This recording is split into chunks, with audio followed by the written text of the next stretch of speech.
الحمدللہ رب العالمین والصلاة والسلام علی خاتم النبیین اما بعد فاعوذ باللہ من الشیطان الرجیم بسم اللہ الرحمن الرحیم.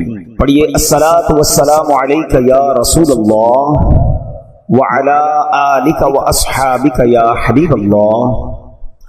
الصلاة والسلام علیک یا نبی اللہ وعلی آلک واصحابک یا نور اللہ. درود پاک پڑھنے کے بے شمار فضائل و برکات ہیں. میرے آقا مدینے والے مصطفیٰ صلی اللہ تعالی علیہ وسلم کا فرمان عالی شان ہے: انی رأیت البارحۃ عجبا ورأیت رجلا من امتی یزحف علی الصراط مرۃ وَيَجْثُو مَرَّةً فَجَاءَتْهُ صَلَاتُهُ عَلَيَّ فَأَخَذَتْ بِيَدِهِ فَأَقَامَتْهُ عَلَى الصِّرَاطِ حَتَّى جَاوَزَ. کیا فرمایا میرے آقا نے کہ میں نے پچھلی رات ایک عجیب واقعہ دیکھا. میرا ایک امتی پل صراط پر کبھی گھسٹ کر اور کبھی گھٹنوں کے بل چل رہا تھا. اتنے میں وہ درود آیا جو اس نے مجھ پر بھیجا تھا.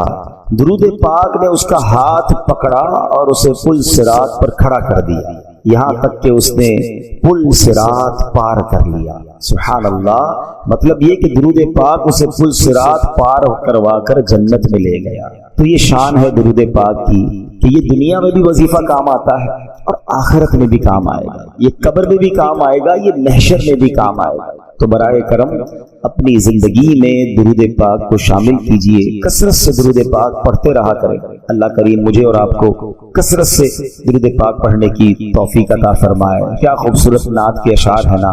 پڑھتی درودیں دوڑیں گی حوریں، پڑھتی درودیں دوڑیں گی حوریں، لاشا جو لے گا نام محمد، روزے قیامت میزان و پل پر دے گا سہارا نام محمد صلی اللہ علیہ وسلم. بیڑا تباہی میں آ گیا ہے، دے دے سہارا نام محمد صلی اللہ تعالی علیہ وسلم. محمد سے درود پاک پڑھ لیں. صلو علی الحبیب صلی اللہ تعالی علی محمد صلی اللہ علیہ وسلم. قرآن مجید فرقان حمید کی ہم آیتیں پڑھتے بھی ہیں، سنتے بھی ہیں، سمجھتے بھی ہیں. ہمارے بیان کا ٹاپک ہی قرآن کی باتیں ہوتا ہے.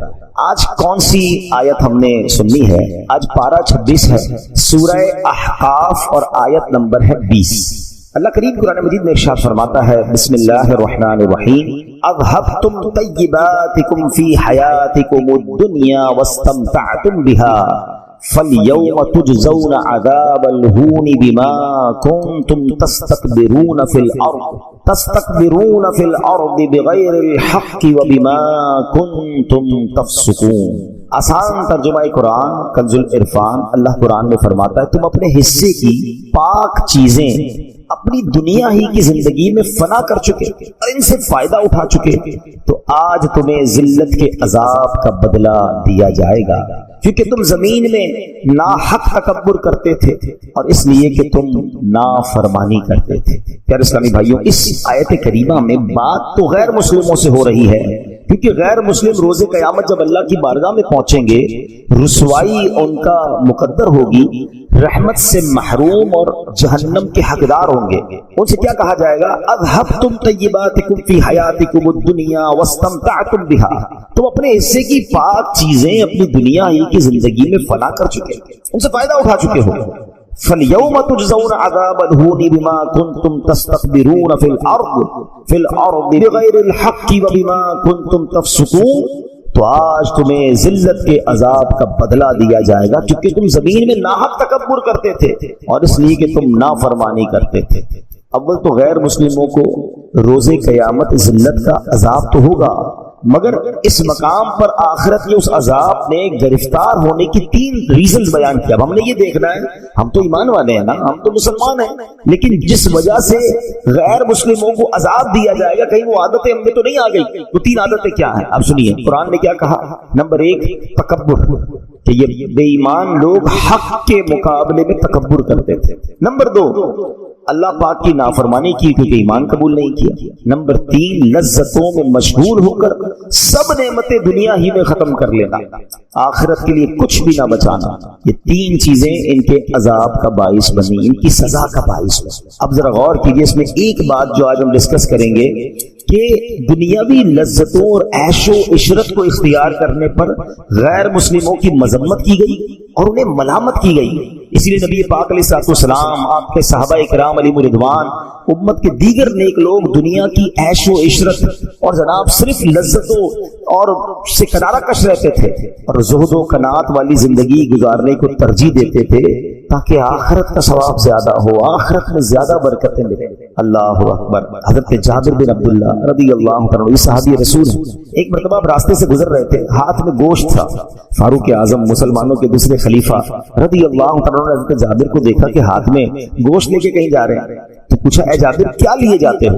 عرض کیا حضور گوشت کھانے کو جی چاہ رہا تھا، لہٰذا بازار سے خرید لایا ہوں۔ کتنی عجیب اور کتنی کمال کی بات حضرت عمر فاروق اعظم کہتے ہیں کلما اشتہیت شیئا اشتریتا، اے جابر تمہیں جب کسی چیز کی خواہش ہوتی ہے خرید لیتے، اما تخشى ان تکون من اہل هذه الآیہ، کیا ڈرتے نہیں ہو کہ اس آیت میں جن کا ذکر ہے کہیں ان سے نہ ہو جاؤ؟ پھر کون سی آیت پڑھی؟ اذهبتم طیباتکم فی حیاتکم الدنیا، تم اپنے حصے کی پاک چیزیں اپنی دنیا ہی کی زندگی میں فنا کر چکے، یعنی جو دل میں آیا خرید لیا، جو دل میں آیا تم نے کر لیا۔ ایسا تو نہیں کہ آخرت کی نعمتیں بچی نہ ساری دنیا میں خرچ کر لو، یعنی دنیا میں اللہ کی رضا کے لیے سادگی اختیار کرنا، دنیا میں اللہ کی رضا کے لیے خواہشات نفسی کو روکنا، کیونکہ اس میں جب بندہ گرفتار ہوتا ہے نا کہ جو چاہیے کر لیا، جو چاہیے کھا لیا، جو چاہیے پہن لیا، جو چاہے خرید لیا، جب اس قدر وہ دنیا میں گرفتار ہوتا ہے تو ایک وقت آتا ہے کہ پھر حلال و حرام کی تمیز ہی ختم ہو جاتی ہے، کیونکہ اب شوق ہے ہر چیز لینی ہے، اب نہیں ہے پیسے تو حرام کمائے گا، نہیں ہے پیسے تو معاذ اللہ وہ پھر غلط کاموں کی طرف جائے گا۔ اگر انسان اپنے آپ کو روکنے والا ہوگا تو پھر وہ حرام سے بھی رکے گا۔ کیا خوبصورت انداز ہمارے بزرگوں نے اختیار کیا کہ دنیا کی دولت ہوتے ہوئے، اختیار ہوتے ہوئے بھی اپنے آپ کو دنیا کی نعمتوں میں غرق نہ کیا تاکہ آخرت کی نعمتیں باقی رہیں۔ ایک اور واقعے سے سمجھیے، حضرت عمر فاروق رضی اللہ عنہ ایک بار شام گئے، ملک شام، آپ امیر المومنین تھے،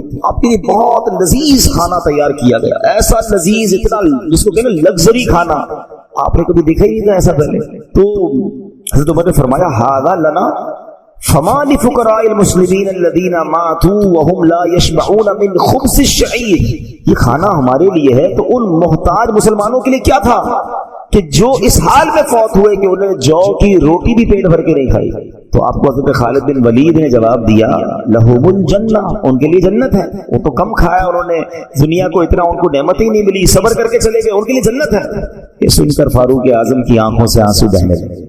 آپ کہتے ہیں لَإِن كَانَ حَظُّنَا مِنْ هَذَا الْحُطَامِ وَذَهَبُوا بِالْجَنَّةِ لَقَدْ بَايَنُونَا بَوْنًا بَعِيدًا، کاش ہمارے لیے دنیا کا حصہ چند لکڑیاں ہوتی، وہ محتاج مسلمان اپنے حصے میں جنت لے گئے، ہم میں اور ان میں بہت فرق ہے۔ ابھی کیسی بات ہے، فاروق اعظم جیسی شخصیت جو 100% جنتی ہیں، جن کو تو نبی پاک نے دنیا میں جنت کی بشارت دی، وہ تڑپ رہے ہیں کہ وہ غریب لوگ، وہ فاقہ کش، وہ اللہ کی رضا پر راضی رہنے والے جنت لے گئے۔ ہمارے اور ان میں بڑا فرق ہے، مگر آج ہمارے پاس تھوڑا ہو تو ہمیں تکلیف ہو جاتی ہے، ہم کسی کے مال کو دیکھ کر پریشان ہو جاتے ہیں، حالانکہ اللہ کو پسند یہ ہے کہ بندہ دنیا میں سادہ زندگی گزارے، جو ملے اس پر قناعت کرے، زیادہ کی ہوس نہ کرے، کیونکہ جنت کی نعمتیں ہیں نا۔ لیکن آج تو ریس لگی ہوئی ہے، اس نے گاڑی لی تو میں نے لینی، اس نے موبائل لیا میں نے اس سے اچھا لینا، اس نے گھر بنایا مجھے اس سے اچھا بنانا ہے، اور نہیں ہے تو پریشان ہے۔ یہاں میں غریبوں کو جو ان کو اللہ نے تھوڑی سی نعمتیں کم ملی ہے نا، میں ان کی تسلی کے لیے حدیث سناتا ہوں، اتنی کمال کی حدیث ہے، وہ غریبوں کے لیے، تنگ دستوں کے لیے تو تحفہ ہے، مگر مالداروں کو ہلا دیتی ہے اگر کوئی سمجھدار ہو۔ حدیث کا خلاصہ یہ ہے کہ جو اللہ کے تھوڑے دیے پر راضی ہو جاتا ہے، ذرا غور سے سنیے گا، جو اللہ کے تھوڑے دیے پر راضی ہو جاتا ہے، اللہ بھی اس کے تھوڑے عمل پر راضی ہو جاتا ہے۔ یا اللہ، آپ سمجھے اس کا معنی؟ اگر اللہ نے تھوڑا دیا ہے اور بندہ راضی ہے، اللہ کی رضا پر راضی ہے، قیامت کے دن اگر اس کے عمل تھوڑا ہوا نا، اللہ اس پہ راضی ہو جائے گا۔ یہ سودا مہنگا نہیں ہے، ہم تو ہیں ہی تھوڑے عمل والے، اللہ نے جتنا دیا۔ اچھا کچھ لوگ ہیں جن کی زندگی غربت میں اور سادگی میں گزر رہی ہے مگر وہ راضی نہیں ہے۔ شرط کیا ہے اچھا بندہ کہہ رہا ہے یار کیا کروں بھائی، جینا پڑے گا، پریشان تو ہوں لیکن بس کاش مجھے بھی مل جائے، میں تو پریشان، مجھے ملا ہی کچھ نہیں. تو یہ راضی رہنا نہ ہوا نا. اللہ نے تھوڑا دیا تو بندہ اس کو راضی رہ گیا، اللہ تمہیں جو دیا میں اس پر راضی. جو لوگ غربت میں زندگی گزار رہے ہیں ان کو کرنا یہ کہ راضی رہیں. اللہ نے دیا، اللہ جتنا چاہے گا آگے عطا فرما دے گا، لیکن راضی رہے تو اللہ تھوڑے عمل پر راضی ہو جائے گا. اس کا اپوزٹ سمجھیں کہ پھر جس کو زیادہ دیا ہے اور قیامت کے دن اس سے زیادہ عمل مانگ لیا گیا تو اس کا بنے گا کیا؟ تو زیادہ کی خواہش تو لوگ کرتے ہیں مگر کیا اعمال زیادہ ہوتے ہیں؟ بلکہ یہاں تو معاملہ الٹا ہے. غریب آدمی بیچارہ مسجد بھی آ رہا ہوتا ہے، ذکر و اذکار بھی کر رہا ہوتا ہے، کچھ خوف خدا بھی دل میں ہوتا ہے، مگر جیسے ہی مالدار بنا دیا جاتا ہے مسجد سے بھی دور اور برائیوں میں پڑ جاتا ہے. تو بعض اوقات تو مال آ کر بندہ رب سے دور ہو جاتا ہے. تو ایسے مال کا کیا کرنا ہے؟ تو اللہ کرے کہ یہ بات سمجھ آ جائے کہ ہمیں اللہ کی رضا کو مقدم رکھنا ہے.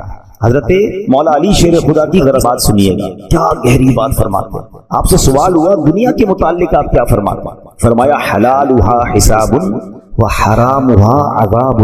یہ دنیا کیا ہے؟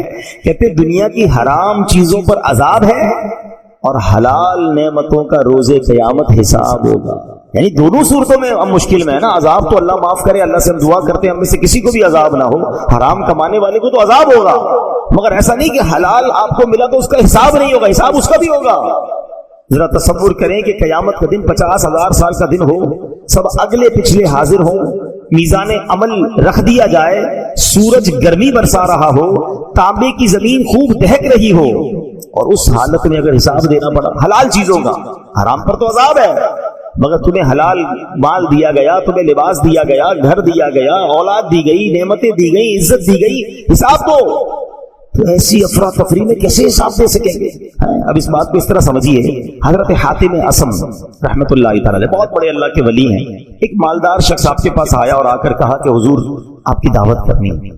اللہ والے ویسے بھی دعوت میں جاتے نہیں، آپ اسے انکار کرتے رہے، وہ ضد کرتا رہا. کہتا اچھا ٹھیک ہے اب بلا ہی رہے ہو تو میری 3 شرطیں ہیں، ان شرطوں کو مانو گے تو میں نے تمہارے گھر پہ آنا ہے. کہتا بس حضرت جو آپ کی شرط ہوگی مانوں گا، آپ میرے گھر آ جائیں. شرطیں تو بتائیے. فرمایا پہلی شرط یہ ہے جہاں چاہوں گا وہاں بیٹھوں گا. دوسری شرط جو چاہوں گا کھاؤں گا. پھر اس کے بعد جو کہوں گا وہ کرنا پڑے گا. تیسری شرط یہ ہے. کہتا حضرت تینوں شرطیں منظور. اب جب حضرت نے اوکے کر دیا، ڈیٹ فکس ہو گئی، اس نے پورے شہر میں اعلان کر دیا، بڑے بڑے لوگوں کو بلایا کہ مبارک ہو میرے گھر پہ حضرت حاتم اصم رحمت اللہ تعالی علیہ آ رہے ہیں. بڑی شاندار دعوت، طرح طرح کے کھانے، زبردست قسم کا اس نے پوری تیاری کر لی. لوگ آ گئے، حضرت حاتم اصم رحمت اللہ تعالی کا انتظار. آپ جیسے ہی آئے جہاں جوتے پڑے تھے نا لوگوں کے، وہاں حضرت حاتم اصم بیٹھ گئے. کھانے کا ٹائم ہوا، اپنی جھولی سے ایک سوکھی روٹی کا ٹکڑا نکالا اور حضرت حاتم اصم نے وہ ٹکڑا کھانا شروع کر دیا. اب بڑا سا چولہا لاؤ اور اس کے اوپر ایک بہت بڑا توا رکھ دو. چولہا جلایا گیا، توا رکھ دیا گیا، توا لال ہو گیا، اتنا جلا کہ وہ ریڈ ہو گیا، سرخ. حضرت حاتم اصم نے اپنے جوتے اتارے اور اس توے پہ کھڑے ہو گئے اور کہتے ہیں یا اللہ میں نے آج کے کھانے میں ایک سوکھی روٹی کھائی ہے. یہ کہہ کے نیچے آ گیا. اب سارے لوگوں سے کہا کہ سب اپنے چپل اتارے، اس توے پہ کھڑے ہو کے بتائیں آج کیا کیا کھایا ہے. لوگوں کی چیخیں نکل گئی کہ حضرت یہ کیا کہہ رہے ہیں آپ، ہم اس توے پر کیسے پیر رکھ سکتے ہیں؟ آپ تو کرامت والے بزرگ ہیں، اللہ نے آپ کو مقام دیا ہے، ہم تو اس کے قریب نہیں جا پا رہے. آپ کہہ رہے ہیں اس پہ کھڑے اور پھر سارا حساب دیں، کتنی روٹیاں، کتنے سالن، کتنی بوٹیاں، کتنی سویٹ ڈش، کتنے پانی، کتنے شربت، اتنی دیر میں تو جل کے خاک ہو جائیں گے، ہم نہیں کر سکتے. اب اللہ والے تھے نا. اب جو حضرت حاتم اصم نے جواب دیا، actually this is the message, ذرا غور سے سنیے. آپ نے فرمایا ہے لوگوں تم سے اس توے پر کھڑے ہو کر جو دنیا کی آگ سے تپا ہوا ہے، ایک دن کے کھانے کا حساب نہیں دیا جا رہا، ساری زندگی کا حساب دینا ہوگا. کیسے دو گے حساب؟ لوگ دھاڑے مار مار کے رونے لگے.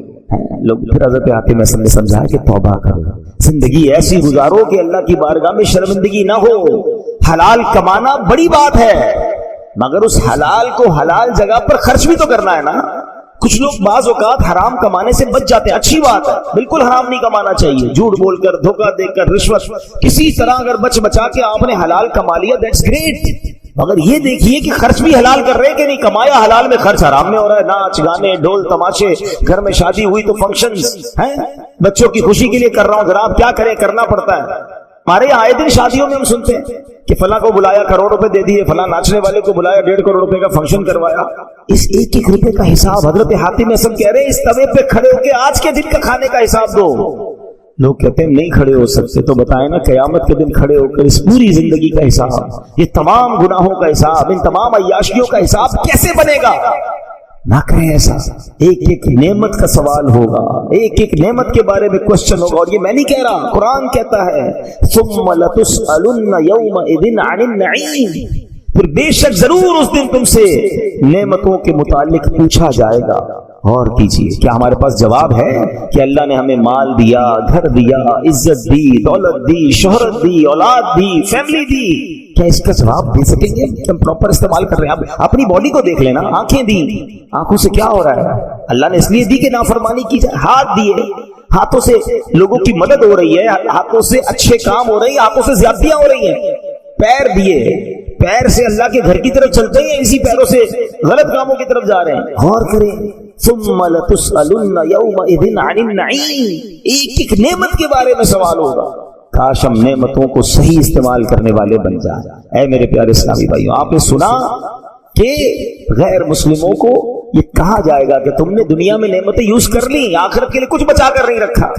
کہیں ایسا نہ ہو کہ بس دنیا دنیا، یہاں کی لذت، یہاں کی چیزیں، اور بندہ یہاں ایسا غرق ہو جائے کہ پھر آخرت کے لیے اس کے پاس کچھ نہ بچے. ایک بار مسلمانوں کے دوسرے خلیفہ حضرت عمر فاروق اعظم رضی اللہ تعالیٰ بارگاہ رسالت میں حاضر ہوئے. دیکھا کہ ایک چمڑے کا تکیہ ہے جس کے اندر کھجور کی چھال ہے. سرکار علی وقار علیہ السلام، اللہ کے حبیب علیہ السلام، اس تکیے سے سیک لگائے خردرے بان سے بنی ہوئی چارپائی پر لیٹے ہوئے. بڑی سی جس کو خردرا ہوتا ہے نا، اس کی ڈوری جو ہوتی ہے، کورس فائبر کارڈز ہوتی ہیں، خردرے بان کی وہ بنی ہوئی چارپائی ہوتی ہے. چارپائی پر کوئی بستر بھی نہیں تھا، کوئی کپڑا بھی نہیں تھا. اس ڈوریوں پر، اس رسیوں پر جو خردری تھی، پیارے آقا لیٹے. جب نبی پاک علیہ السلام چارپائی سے اٹھے نا، تو آپ کے جسم پر اس چارپائی کے نشان بنے ہوئے، جن کے لیے کائنات بنائی گئی ہے. وجہ تخلیق کائنات ہے، جو ریزن آف دا اول کریشن. ہم کہتے ہیں نا زمین و زمان تمہارے لیے، مکین و مکان تمہارے لیے، چنین و چنا تمہارے لیے، بنے دو جہاں تمہارے لیے. ویسے نہیں کہتے، یہ حدیث قدسی اللہ فرماتا ہے لولا کلما خلقت الافلاک، محبوب اگر تمہیں نہ بناتا تو یہ آسمان نہ بناتا. سارا جہان بنا حضور علیہ السلام کے لیے. حضور کیسے کہ ایسی چارپائی پہ آرام کر رہے ہیں کہ جسم پر نشان ہو گئے، کھجور کی چھال کا تکیہ. حضرت عمر نے دیکھا تو آپ کی آنکھوں سے آنسو بہنے لگے. نبی پاک علیہ السلام نے اپنے صحابی کو، اپنے عاشق زار کو، حضرت عمر کو روتے دیکھا تو فرمایا اے عمر کیوں روتے ہو؟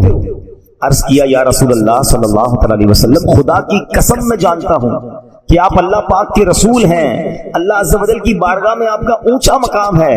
آپ کیسر و کسرا، روم اور ایران کے بادشاہوں سے بہت زیادہ عزت والے ہیں. یا رسول اللہ صلی اللہ تعالی علیہ وآلہ وسلم، مجھے رونا اس بات پر آ رہا ہے کہ کیسر و کسرا یعنی دوسرے ملکوں کے بادشاہ جو ایمان والے نہیں، وہ محلات میں رہیں، نرم بستروں پر سوئیں. حضور ان کے لیے بہت کچھ ہے، اور آپ اللہ کے حبیب ہیں، آپ کا مقام و مرتبہ اتنا بڑا ہے، اور آپ ایسی زاہدانہ زندگی بسر کر رہے ہیں. اب غور سے نبی پاک کا جواب سنیں، کاش یہ بات ہمیں سمجھ آ جائے.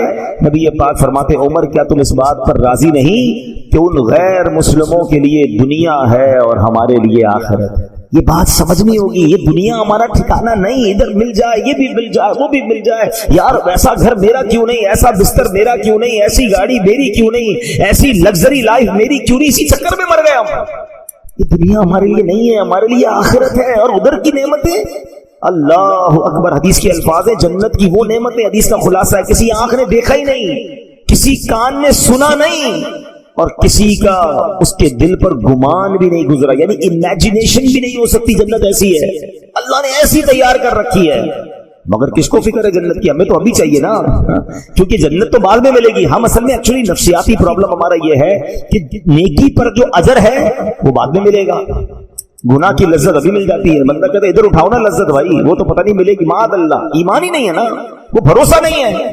جس دن یہ لیول مل گیا آپ کو بھروسے کا، تو پھر دنیا کی لذتوں میں غرق ہونے کو جی نہیں چاہے گا. اسی وجہ سے بندہ پھر پہلے لذتوں میں غرق ہوتا ہے. جو بھی روکا گیا نا کہ صرف دنیا کی ہوس دل میں نہ ہو. کھانا پینا منع نہیں ہے، لباس منع نہیں ہے، لگژری گھر منع نہیں ہے، لیکن اگر ہر دل میں آنے والی چیز کرنے کا جی چاہے گا نا، تو ایک وقت آئے گا حلال و حرام کی تمیز ختم ہو جائے گی. بندہ ہر وہ چیز چاہے گا جو دل چاہتا ہے، روکنے کی تمنا ہی نہیں ہوگی نا. ہم اپنے بچوں کو نہیں روک پاتے کہ نہیں یار بچہ کہہ رہا ہے دے دو، حالانکہ وہ بعض اوقات غلط ہوتا ہے اس کے لیے، کیونکہ ہم نے نو کہنے کا، اپنے نفس کو منع کرنے کی عادت ہی نہیں رکھی ہے، اور اس کی وجہ سے پہلے حلال لذتوں میں، اور ایک وقت آتا ہے کہ پھر نقصان دہ لذتوں میں، اور ایک وقت آتا ہے پھر حرام لذتوں میں بندہ پڑ جاتا ہے، اور آخرت کی جو نعمتیں ہیں اس سے دور ہو جاتا ہے. نبی پاک کی شان کیا ہے؟ نعت کی اشعار سب کو یاد ہے. سلام اس پر کہ جس نے بے قصوں کی دستگیری کی، سلام اس پر کہ جس نے بادشاہی میں فقیری کی. یہ بات سمجھنی ہے. کچھ لوگ ہوتے ہیں غریب فقیر، ان کے ہاتھ میں نہیں ہوتا امیری، مگر میرے آقا وہ ہیں جو بادشاہ ہیں اور بادشاہی میں فقیری. اختیار تھا آپ کے پاس، خود فرماتے علیہ الصلوۃ والسلام کہ میں چاہوں تو یہ پہاڑ سونے چاندی کے بن کر میرے ساتھ چلنا شروع ہو جائے، مگر حال کیا ہے؟ سلام اس پر کہ جس کے گھر میں چاندی تھی نہ سونا تھا، سلام اس پر کہ سادہ بوریا جس کا بچھونا تھا. ہوتے ہوئے بادشاہی میں فقیری کرنا، یہ سرکار دو عالم علیہ السلام کا انداز ہے. کاش یہ بات سمجھ آ جائے کہ ہوتے ہوئے بندہ سادہ لائف گزارے، اپنے نفس کو قابو رکھے. یار ہر وہ چیز نہیں کرنی جو دل چاہ رہا ہے، اس کو روکے گا اللہ آخرت کی نعمتوں میں اضافہ فرما دے گا. ہے آپ کو چاہ رہا ہے یار میں نے بہترین خرچ کرنا ہے، تھوڑا کم کر کے کسی غریب کو منع کر دیں، اللہ کی راہ میں جمع کرا دیں کہ چلیں یار دین کے راہ پہ خرچ کر رہا ہوں، آخرت میں ملٹیپلائی ہو کر مل جائے گا. یہ انداز اختیار کریں انشاءاللہ. اس سے آپ کہتے ہیں چادر کے اندر پیر پھیلائیں گے. آج کے دن اچھے، کل دن ڈسٹرب ہو گئے تو پھر جن لوگوں کی عادت ہر چیز لینے کی، ہر خرچ کرنے کی، خدا نہ خواستہ جب ہاتھ تنگ ہوتا ہے تو بڑی تکلیف میں آتے ہیں. اور جو عقل مند مالدار ہوتا ہے وہ اپنے آپ کو اس اسٹیبلٹی کے ساتھ رکھتا ہے کہ اللہ نہ کرے کبھی آمدنی کم بھی ہو گئی تو زندگی میں کوئی بڑا اثر نہ آئے. وہ سادے کھانے، سادے لباس، سادہ زندگی، کم خرچ والی، میانہ روی والی گزارے تاکہ جناب لائف اسٹیبل رہے. اور اگر پیسے اللہ نے زیادہ دیے ہیں، کچھ لوگ کہتے ہیں یار ہے تو خرچ نہ کریں. ارے بھائی خرچ کرنے تو اسی پیسے کو جنت کے آخرت کے اکاؤنٹ میں جمع کرا دو نا. آپ کو اپنے بچوں کی شادی پر کروڑوں روپے خرچ کر کے اور اللہ کو ناراض کرنے والے کام کرنا کیوں ضروری ہے؟ ایک صاحب مجھے ملے، بڑے اچھا ان کا ذہن ہے، ہمارے رشتہ داروں میں سے، اللہ نے ان کو بہت نوازا ہے. وہ جب بھی بچے کی شادی کرتے ہیں ایک ہی پروگرام کرتے ہیں، حالانکہ لوگ 15 ایک مہینہ شادیاں چل رہی ہوتی ہیں، شادی شروع ہوئی ہے ختم ہی نہیں ہو رہی. یہ نائٹ تو وہ نائٹ، تو وہ کھانا، تو وہ بے حیائی، وہ ناچ، لا حول ولا قوت الا باللہ. تو میں نے ان سے پوچھا یار آپ ایک ہی پروگرام، کمال کا جواب دیا کہ کروڑوں روپے خرچ کر سکتا ہوں مگر میں وہ پیسے بچا کے اتنے ہی پیسوں میں کچھ غریب بچے بچیوں کی شادی کرا دیتا ہوں. فائدہ کیا ہوتا ہے کہ جن کی شادی کرواتا ہوں نا وہ ساری زندگی میرے ان بچوں کے لیے دعا کرتے ہیں جن کی ابھی شادی ہوئی ہے، تو میرے ان بچوں کی لائف بڑی اچھی ہو جاتی ہے. سبحان اللہ. کروڑوں روپے انہوں نے بھی خرچ کیے مگر بقیہ پیسے جنت کے اکاؤنٹ میں بھی جمع ہو گئے، وہاں ملیں گے بھی واپس انشاءاللہ. اور جن کی زندگی بن گئی، کتنا اچھا طریقہ ہے. کاش یہ ذہن بن جائے کہ اگر جہاں مجھے زیادہ خرچ کرنے کو جی چاہ رہا ہے کریں، مگر اس میں جو حرام چیزیں مائنس کریں اور اس کی جگہ پر وہی پیسے اللہ کی راہ میں دے دیں، کسی غریب مسلمان کو دے دیں، اس کا گھر بنا دیں، اس کی شادی کروا دیں. وہ جب تک اس میں جیے گا آپ کے بارے نہیں آنے ہو جائیں گے نا. تو یہی تو سمجھنا ہے کہ ہر دل میں آنے والی چیز کرنے کی جب عادت ہوگی نا تو ایک وقت آئے گا کہ ایسے حرام میں مبتلا ہو جائیں گے. اور یہی بچے ہمارے ضد کر کے بعض اوقات حرام کاموں میں پڑتے ہیں نا، کیونکہ آپ نے منع تو کبھی کیا ہی نہیں، بیٹا جو چاہیے لے لو، ہے بچی آپ کو جو چاہیے لے لو، جہاں جانا ہے چلے جاؤ، جدھر داخلہ دینا ہے داخلہ لے لو. حالانکہ دیکھا نہیں جا رہا کہ اس سے اس کی اخلاق، اس کے اعمال، اس کی آخرت اور سب سے بڑھ کر ایمان برباد ہو سکتا ہے. اب تو پہلے سنتے تھے کہ جناب لڑکے جاتے ہیں بیرون ملک میں پڑھنے کے لیے، اور اب یہ مثالیں مل رہی ہیں کہ اکیلی لڑکیاں جا رہی ہیں پاکستان مسلمان کے گھروں کی. کہاں گئی بیٹی یورپ گئی ہے، کدھر یوکے گئی ہے پڑھنے کے لیے، اکیلی کہاں رہے گی؟ پردے کا کیا ہوگا؟ شریعت کے احکام پر عمل کیسے ہوگا؟ اور ان ممالک میں کیا حال ہوگا اس کا؟ nobody cares. اس لیے پیسہ اللہ نے دیا کہ اس پیسے کا یہ استعمال. ہم اللہ کو جواب کیا دیں گے؟ کیا یہ ذمہ داری نہیں تھی ماں باپ کی؟ یہ وہی وجہ بنی کہ پہلے بچپن میں منع نہیں کیا، روکنے کی عادت نہیں رکھی، اب جو ان کی ڈیمانڈ ہے وہ آپ پوری کر رہے ہیں. آؤ میں آپ کو حسنین کریمین کا واقعہ سناتا ہوں، نبی پاک کی سیرت سے سنا رہا ہوں. ہو سکتا ہے مجھے اس بیان کے بعد کرٹیسائز کیا جائے سوشل میڈیا پر کہ دیکھو مولانا صاحب جو ہے وہ ہماری زندگی مشکل کر رہے ہیں. میں آپ کو آپ کے نبی علیہ السلام کی تعلیم دے رہا ہوں، میں اپنے آقا کا واقعہ آپ کو سنانے جا رہا ہوں. جس نے کلمہ پڑھا ہے نبی پاک کا وہ غور سے یہ واقعہ سن لیں. سرکار دو عالم علیہ السلام کی عادت کریمہ کیا تھی کہ جب بھی سفر کی ابتدا فرماتے بی بی فاطمہ رضی اللہ تعالیٰ عنہ کے گھر مبارک سے سفر کی ابتدا کیا کرتے. ہاں اس لیے یہ بھی سیکھنے کو ملا کہ بیٹی سے پیار کیسا ہوتا ہے. نبی پاک نے پریکٹیکلی بتایا کہ والد کا بیٹی سے انٹریکشن کیا ہوتا ہے. آج کل لوگ بیٹی اور بیٹے ہوں تو بیٹوں کو ترجیح دیتے ہیں، بیٹی کا خیال ہی نہیں.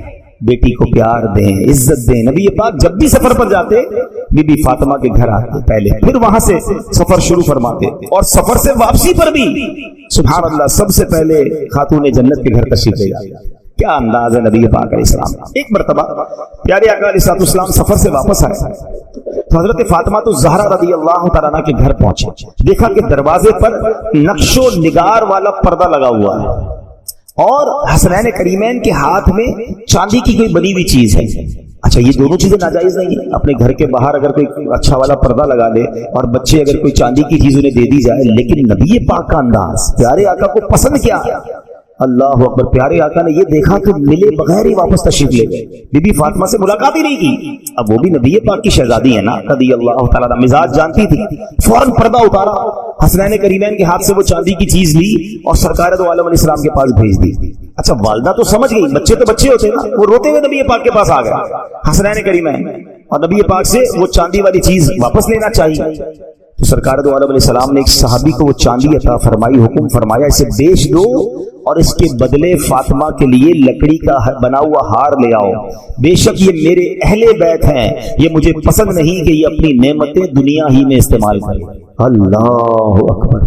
آپ بتائیں کہ جائز تھا، حلال تھا، مگر چونکہ نعمتوں کا اکثر استعمال اگر دنیا میں ہم کریں گے، نبی پاک کیا فرماتے ہیں؟ آخرت کی نعمتیں دنیا میں استعمال نہیں کرنی. کتنی گہری بات ہے. ہم تو کہتے ہیں بچہ روتا ہے موبائل پکڑا دیتے ہیں، جان چھوٹ جاتی ہے، ناشتے میں پکڑا دو، کھانے میں پکڑا دو، سفر میں جا رہے ہیں تو اس کو موبائل دے دو. حالانکہ وہ موبائل پر کیا دیکھ رہا ہے؟ آگے بڑھتے بڑھتے اب تو 2-2 سال 3-3 سال کے بچے یوٹیوب کھول لیتے ہیں اور وہ یوٹیوب پہ کیا دیکھ رہے ہیں کوئی فکر ہی نہیں. اور اس کے دماغ کے اندر اس کے ایمان پر، اس کے کریکٹر پر، اس کی تھنکنگ پر، اس کے ایموشنز پر کس قدر وہ ایفیکٹ جا رہا ہے. ہمیں کیا پرواہ بھائی، بچہ روتا ہے میں نے دے دیا موبائل، آئی پیڈ لا کے دے دیا، فلاں چیز لا کے دے دی، بچپن سے ہی آپ نے. اچھا پھر ہم کہتے ہیں بچے سے لیتے کیوں نہیں، وہ روتا ہے. ہاں بی بی فاطمہ کے گھر سے حسنین کریمین بھی روتے ہوئے آئے تھے نا. نبی پاک نے سبحان اللہ کتنی 1450 سال پہلے ہماری تربیت فرما دی کہ بچہ روئے اور اگر کوئی چیز اس کے لیے بہتر نہیں تو اس کو رونے دو. وہ حسنین کریمین کے جن کی آنکھ کا آنسو فرشتے برداشت نہیں کرتے تھے. اللہ اکبر. فرشتے گوارا نہ کرتے کہ حسنین کریمین کی آنکھوں میں آنسو آ جائے، مگر نبی پاک ان کی تربیت فرما رہے. ایکچولی دس از ریکوائرڈ کہ آج اپنے بچوں کو اب اس کا طریقہ ہے ماشاءاللہ پڑھے لکھے لوگ سمجھاتے ہیں کہ یار اگر بچے کو موبائل چھوڑوانا ہے تو آپ انوالو ہو جا سکتے. ہمارے پاس ٹائم نہیں بچا نا، ماں باپ چاہتے ہیں ہم بھی فری رہیں، ہم بھی اپنا موبائل یوز کریں، بچے اپنا موبائل یوز کریں. ایک ہی گھر میں کبھی کبھی منظر ہوتا ہے ڈرائنگ روم میں 5-7 لوگ بیٹھے ہوتے ہیں، بیٹا بیٹی ماں باپ سب، مگر کوئی کسی سے بات نہیں کر رہا، سب اپنے اپنے موبائل پر. گھر میں رہ کر بھی اجنبی ہیں. وہ کچھ عرصہ پہلے کراچی میں کوئی پرابلم ہوئی تھی تو ایک دن کے لیے موبائل بند کیا گیا تھا. ہم سب شہری کے لیے اٹھتے ہیں، تہجد کے لیے شرط یہ ہے کہ عشاء پڑھ کے سویا جائے. عشاء ضرور پڑھے، تراویح ضرور پڑھے، اور اگر آپ نے سونا ہے تو سو جائے. اب جب آپ شہری کے لیے اٹھ رہے ہیں تھوڑا ٹائم پہلے اٹھ جائے، آپ تہجد پڑھیں. تو اب یہ 30 days آپ تہجد پڑھنے کے عادی ہو جائیں گے نا. اللہ کی رحمت سے امید ہے رمضان کے بعد بھی آگے تہجد فرض نمازوں کے بعد سب سے افضل نماز. اور ناظرین یہ خاص دعاؤں کی قبولیت کا وقت. اللہ اکبر. تہجد پڑھ کے جو دعا مانگنے کا مزہ آتا ہے، اللہ کرے ہم ایسی دعائیں مانگنے والے بن جائیں کہ میں جانوں میرا رب جانے. اکیلے میں جا نماز بچھائیں، رات کا پہر ہو، ہاتھ اٹھیں اور آنسو بہیں، یقین کریں گے وہ وقت ہے آپ جو مانگیں گے عطا کیا اللہ. اور نبی پاک بھی رات کو اٹھ کر دعائیں مانگتے. نبی کریم رؤوف الرحیم صلی اللہ تعالی علیہ وسلم نے ارشاد فرمایا ما من عبدین متحابین فی اللہ یستقبل احدہما صاحبہ فیصافحہ. آقا فرماتے ہیں اللہ پاک کی خاطر آپس میں محبت رکھنے والے جب آپس میں ملیں اور ہاتھ ملائیں. If two brothers meet each other with the affection, with the sake of Allah subhanahu wa ta'ala, and shake their hand, ہاتھ ملائیں اور نبی پاک صلی اللہ علیہ وسلم پر درود بھیجیں and send درود upon رسول اللہ صلی اللہ علیہ وسلم. آقا فرماتے ہیں تو ان کے جدا ہونے سے پہلے، before ان کے سیپریٹ ہونے سے پہلے، آقا فرماتے ہیں دونوں کے اگلے پچھلے گناہ بخش دیے جا رہے ہیں. Look at how easy. ہم روزانہ ملتے ہیں مگر ملتے وقت کام کیا ہوتا ہے؟ Hello, hi, how are you, good day, good morning, good evening. ایک مسلمان کا جو گریٹنگ کا وے ہے ملاقات کا جو طریقہ ہے وہ السلام علیکم ورحمۃ اللہ وبرکاتہ. لک ایٹ دا وے، سبحان اللہ. اس کا ٹرانسلیشن ہی اگر یاد کر لیں کہ ملاقات میں پہلا کام ہی کیا کرتے ہیں کہ ہم اسے دعا دیتے ہیں، اللہ کی تجھ پر سلامتی ہو، رحمتیں ہوں، برکتیں. رپلائی میں وہ کیا کہتا ہے؟ وعلیکم السلام ورحمۃ اللہ وبرکاتہ. اے میرے بھائی تجھ پر بھی رحمتیں ہوں، تجھ پر بھی سلامتی ہوں، تجھ پر بھی برکتیں ہوں. اب جب دو مسلمان مل کر ایک دوسرے کو دعا دے رہے ہیں تو کریم کی رحمت تو برسنی ہے نا.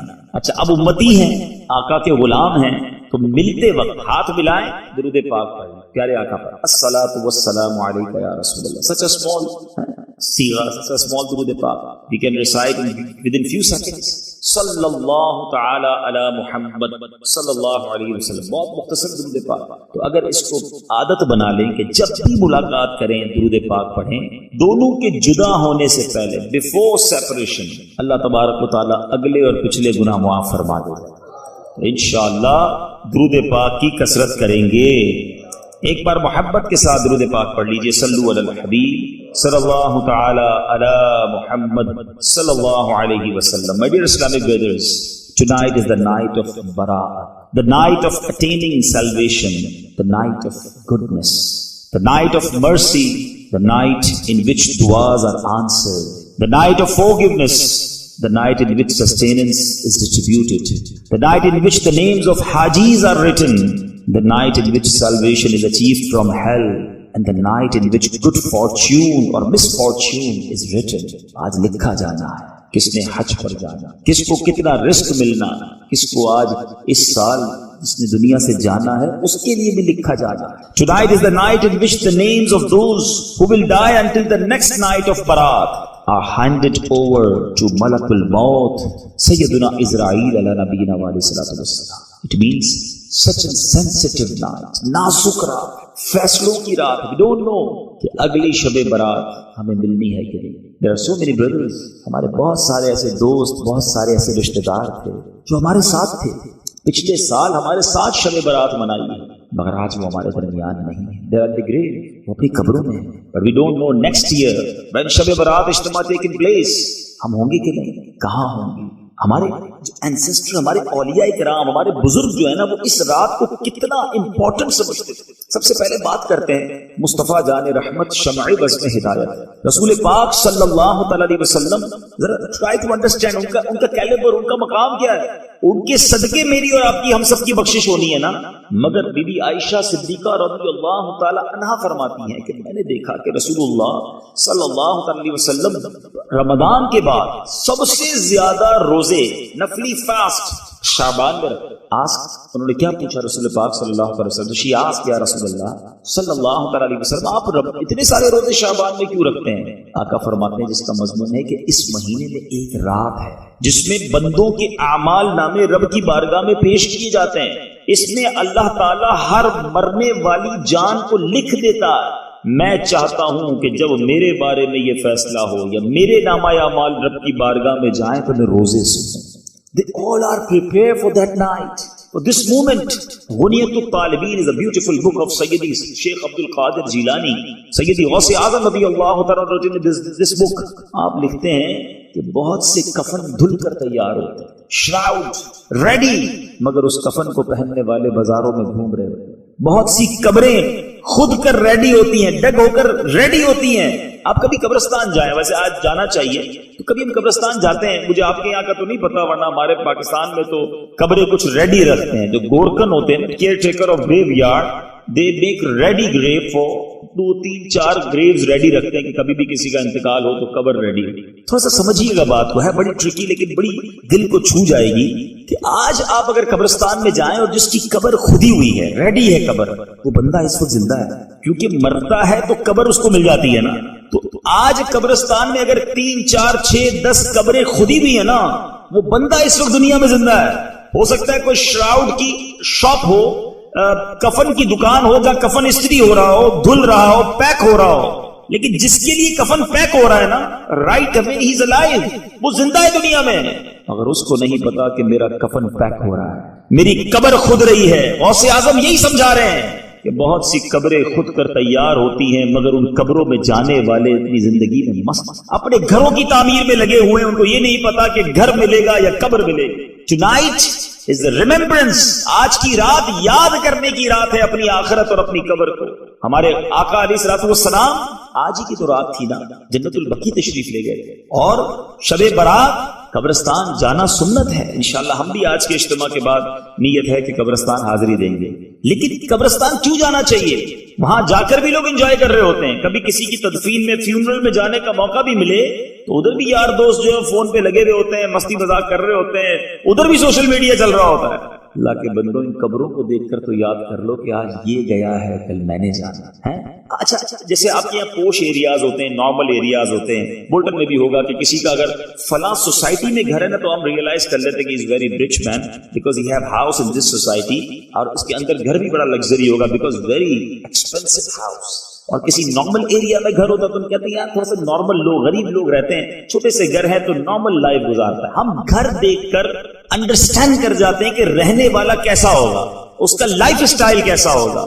مگر جب گریو یارڈ میں ہم جاتے ہیں نا، ساری قبریں ایک جیسے ہیں، but we have no parameter to check قبر والے کے سارے اندر ایک جیسے ہیں. نہیں، حدیث پاک کا مضمون ہے، رسول اللہ صلی اللہ علیہ وسلم سے کہ 2 types کی گریو ہوتی ہیں. قبر 2 طرح کی ہوتی ہے. حدیث پاک کا مضمون ہے، یا تو جنت کے باغوں میں سے باغ ہوتی ہے، گارڈن آف ہیون، یا جہنم کے گھڑوں میں سے گھڑا ہوتا ہے. اب ہمیں قبریں ساری ایک جیسی لگ رہی ہیں مگر ہر قبر کی داستان الگ ہوتی ہے. کوئی جنت کے مزے لے رہا ہے، کوئی عذاب کے، دوزخ کے عذاب کی تکلیف سے.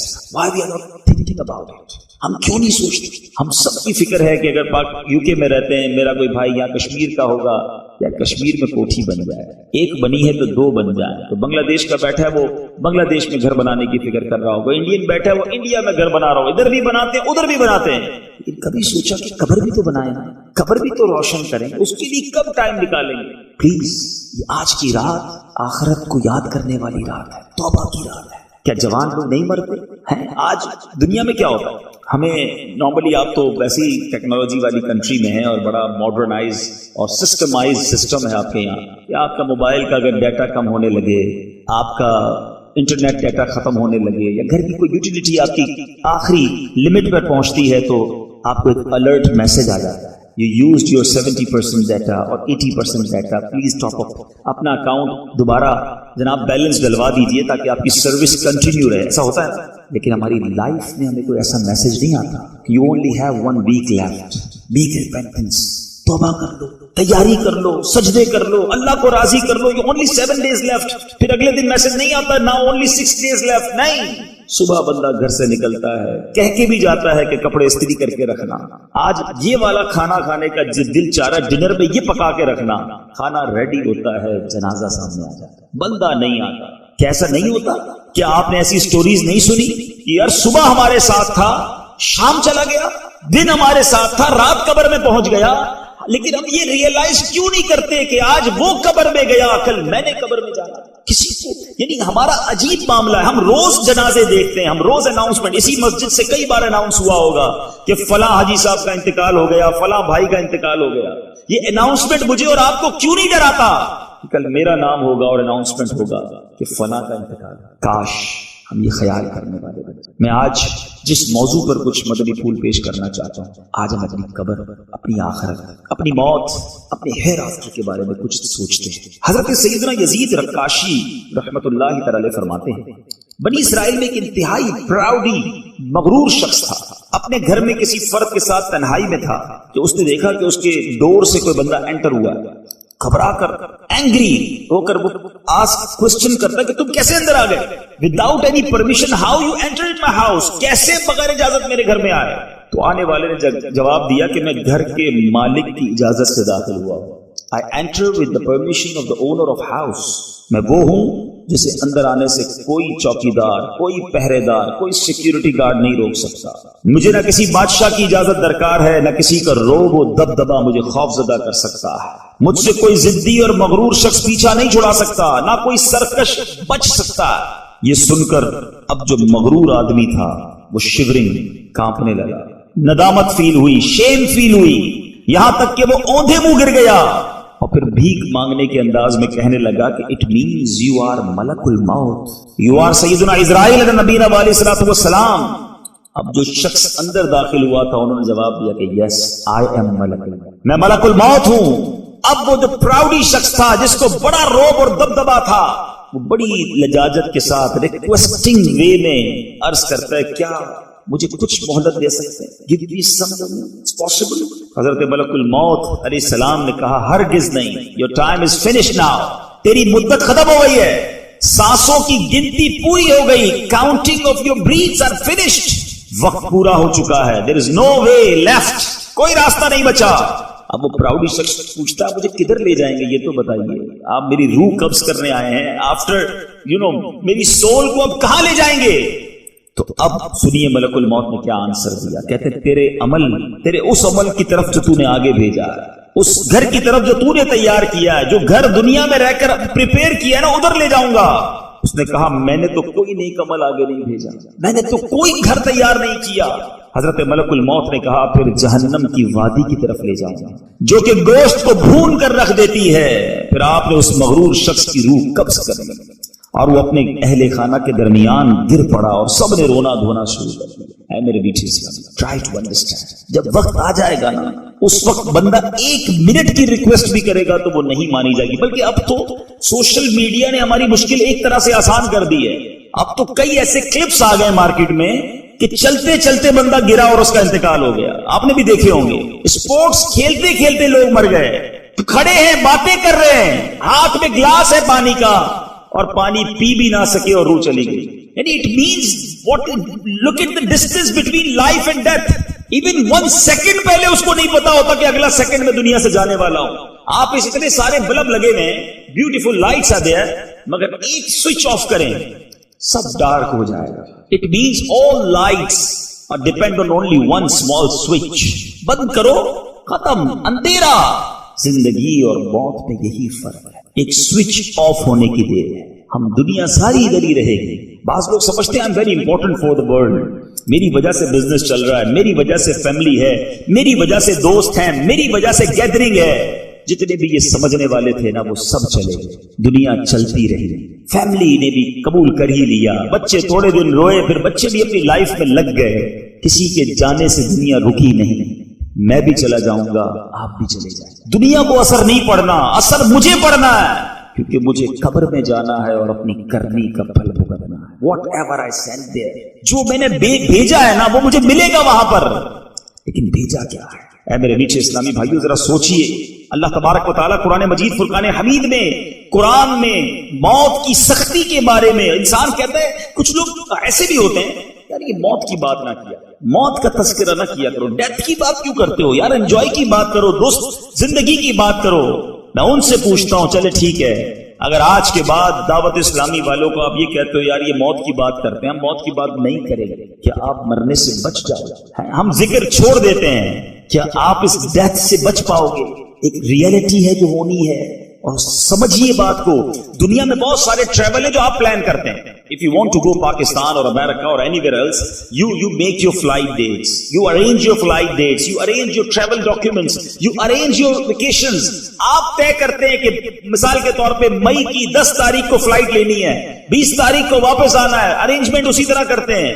لیکن ایک ٹریول ایسا ہے جس کی ارینجمنٹ آپ کے ہاتھ میں نہیں ہے، اینی ٹائم اینی مومنٹ۔ قرآن کیا کہتا ہے سنو، وَجَاءَتْ سَكْرَةُ الْمَوْتِ بِالْحَقِّ ذَلِكَ مَا كُنْتَ مِنْهُ تَحِيدُ۔ ترجمہ کنز ایمان، اور موت کی سختی حق کے ساتھ آ گئی، یہ وہ ہے جس سے تو بھاگتا تھا۔ انگلش ٹرانسلیشن بھی سن لو، and the hardship of death came with the truth, this is what you were escaping، جس سے تم بھاگ رہے تھے وہ آ گئی ہے۔ Remember، حضرت سیدنا عمر فاروق اعظم رضی اللہ تعالیٰ عنہ said to سیدنا کعب الاحبار رضی اللہ تعالیٰ عنہ، او کعب tell us about death، کچھ ہمیں موت کے بارے میں بتاؤ۔ سیدنا کعب الاحبار رضی اللہ تعالیٰ عنہ humbly said، او امیر المؤمنین، death is like the branch of tree، ایک شاخ کی مانند ہے، which has many thorns and it is made to enter the belly of someone in a way that each thorn become indelt in any vein۔ ایسا ایک ایسی شاخ ہے جو کانٹے دھاڑ ہے، کانٹے ہیں اس میں، اور وہ انسان کے جسم میں ڈال دی جائے، اور پھر کیا فرماتے ہیں، اس میں بہت سارے کانٹے ہو، کسی کے آدمی کے پیٹ میں یوں داخل کی جائے کہ کہ ہر کانٹا کسی نہ کسی رگ میں کسی نہ کسی وین کے اندر اٹک جائے، پھر کوئی شخص اسے جھٹکے سے کھینچے۔ تو فرمایا جو کچھ نکلنا تھا وہ نکل آیا، جو باقی رہ گیا وہ باقی رہ گیا۔ So someone pulls it out with a jerk, so whatever has to come out, it's come out, and the rest is left there. کتنی تکلیف ہوگی؟ فرمایا یہ بات ہے۔ سیدنا عیسیٰ علیہ نبی علیہ السلام، you know the مقام، مرتبہ، اسٹیٹس حضرت عیسیٰ، we said him روح اللہ، ہم انہیں روح اللہ کہتے ہیں، مگر حضرت عیسیٰ علیہ السلام کا ذہن کیا تھا موت کے بارے میں؟ سنو، آپ فرماتے ہیں oh group of my companions, you make dua to Allah subhanahu wa ta'ala that he azza wa jal eases the agonies of death for me. اللہ سے دعا کرو کہ اللہ موت کی سختیاں مجھ پر آسان کر دے، because I have a fear of death so much lest I die of its fear. مجھے موت کا اتنا خوف ہے کہیں میں موت کے خوف سے ہی نہ مر جاؤں۔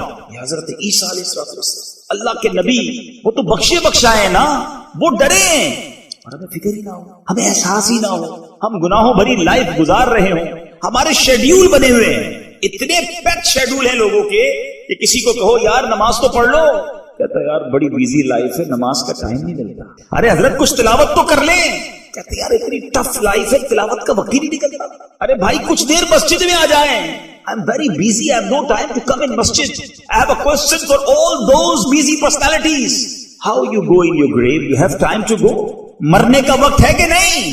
ادھر وقت نہیں دیکھا جائے گا، بیچ سے اٹھا لیا جائے گا۔ تو پلیز ایسا پیک شیڈول، ایسی بیزی لائف کسی کام کی نہیں ہے جس میں آپ کے پاس مرنے کا ٹائم بھی نہیں، مرنے کی تیاری کا ٹائم بھی نہیں ہے۔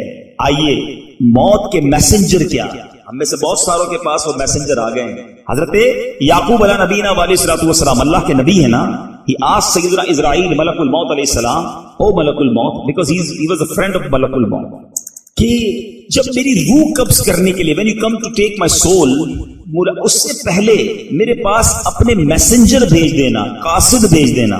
ملک الموت نے کہا کہ میں آپ کی طرف 2 یا 3 میسنجر بھیجوں گا before take your soul۔ حضرت یعقوب علیہ السلام کے ساتھ گویا یہ کمٹمنٹ ہو گیا۔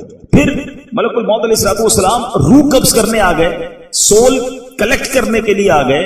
حضرت یعقوب علیہ السلام نے کہا کہ میں نے تو ہمارا کمٹمنٹ ہوا تھا کہ before to take my soul you send 2 or 3 messenger، قاصد بھیجو گے، وہ کہاں ہیں؟ تو ملک الموت نے کیا کہا؟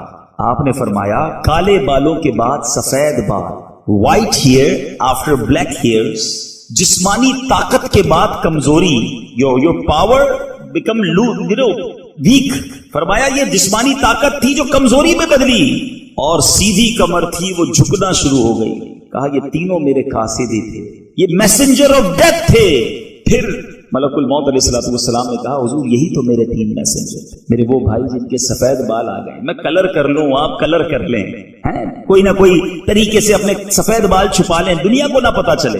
60 سال کے لوگ ہوتے ہیں کالا کلر کر کے چل رہے ہوتے ہیں، شرعاً اس کی اجازت نہیں ہے۔